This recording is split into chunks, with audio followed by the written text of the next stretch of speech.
Haritam Shri Nandanandaram Vande Shri Radhika Charanadvayam Gopijana Samayuktam Vrindavana Manoharam Om Jnana Tarandasya Gyananjana Shakaya Chakshurumilitam Yena Tasmai Shri Gurave Namaha.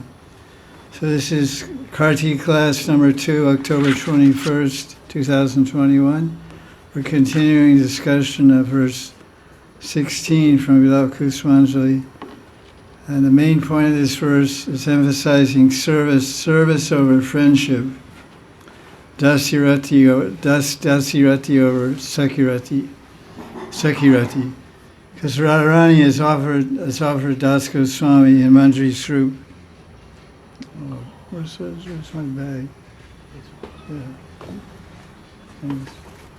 Radharani has offered Tulsi Manjari friendship. She said, you don't have to be my dasi anymore.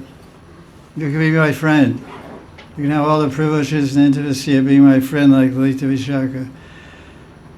And Rati Manjari heard that. She said, no, I don't want that. I'm happy being a servant. Your service is Varadasya. It's excellent. It's called Vara. He says Varadasya. I prefer this because this is excellent. I'm perfect like I am. I don't want anything more.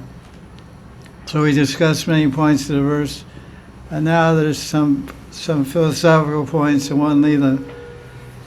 And in Rag Bhakti, there's two types of Rag Bhakti in Madhurya Rati, and we'll hear about those. This type of Rag Bhakti we're following the gopis, and they're called Kamatmika Bhav. Their whole Atma is full of amorous passion to love and serve Krishna, Kam. That's transcendental. So there's two types. There's Bhavijatmika